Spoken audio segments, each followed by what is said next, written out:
അല്ല വക്കീലെ, ടീം പിണറായി ഭരണത്തിനെതിരെയുള്ള ഒരു വിധി എഴുത്തായി ഇത് മാറില്ലേ? നോക്കൂ, കരുവന്നൂർ സഹകരണ കൊള്ള, അത് ഇവിടെ തെരഞ്ഞെടുപ്പ് പ്രചരണത്തിനെത്തിയ പ്രധാനമന്ത്രി അടക്കമുള്ളവർ ആ വിഷയം ഇവിടെ പല വേദികളിലും അത് പറഞ്ഞു. ഇന്ന് ആഭ്യന്തരമന്ത്രി അമിത്ഷാ ആലപ്പുഴയിലും അക്കാര്യം പറഞ്ഞു. ഈ കൊള്ളയടിക്കപ്പെട്ടവർക്ക് അവരുടെ നിക്ഷേപം തിരിച്ചു കൊടുക്കും എന്ന ഉറപ്പ് നൽകിയിട്ടുണ്ട്. മാത്രമല്ല, ഈ സഹകരണ മേഖലയെ CPM തകർക്കുന്നത് കൃത്യമായി അദ്ദേഹം വിശദീകരിച്ചിട്ടുണ്ട്.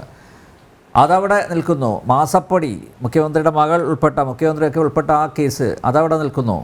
പാനൂരിലെ ബോംബ്, ഇതെല്ലാം അവിടെ നിൽക്കുന്നില്ലേ? ഇതൊക്കെ കേരളത്തിലെ പ്രബുദ്ധരായ വോട്ടർമാർ ഇതൊക്കെ അവരുടെ സമ്മതിദാനാവകാശം വിനിയോഗിക്കുന്ന സമയത്ത് ഇതിനെക്കുറിച്ചൊക്കെ ചിന്തിക്കില്ലേ വക്കീലേ? അതൊക്കെ മറക്കുമെന്ന് താങ്കൾ കരുതുന്നുണ്ടോ?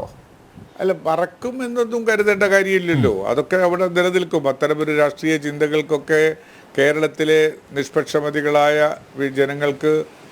ജനങ്ങളിൽ സ്വാധീനം ചെലുത്താനൊക്കെ സാധ്യതയുണ്ട്.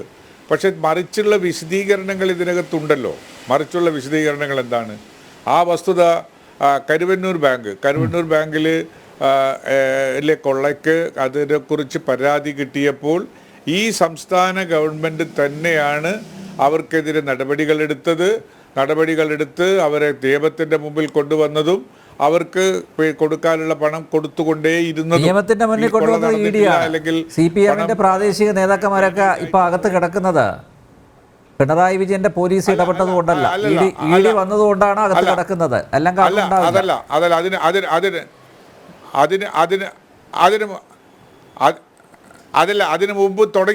അതിന് മുമ്പൊക്കെ തുടങ്ങിയിട്ടുണ്ട്.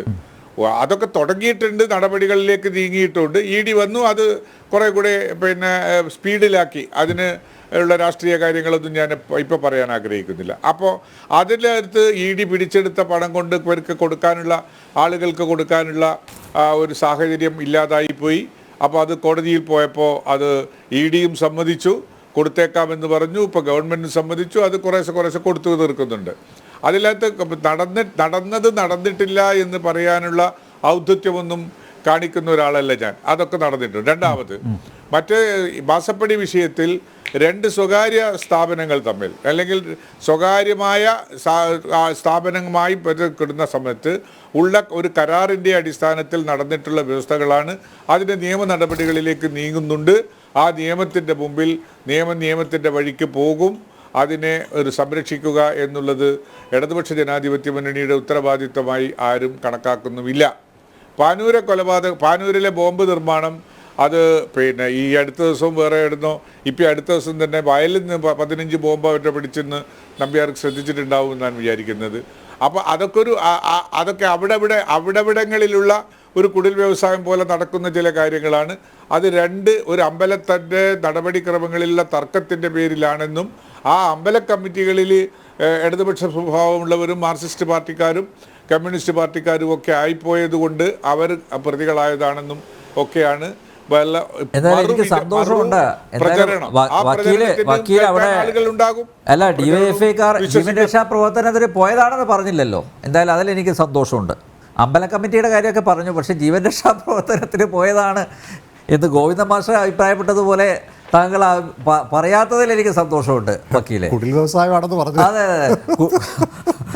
കുടിൽ വ്യവസായമാണ്. കാരണം വക്കീലിനെ അറിയാം നന്നായിട്ട്, കോഴിക്കോടും കണ്ണൂരൊക്കെ എന്താ സംഭവിക്കുന്നത് എന്നുള്ളത് അദ്ദേഹത്തിന് നന്നായിട്ട് അറിയാം.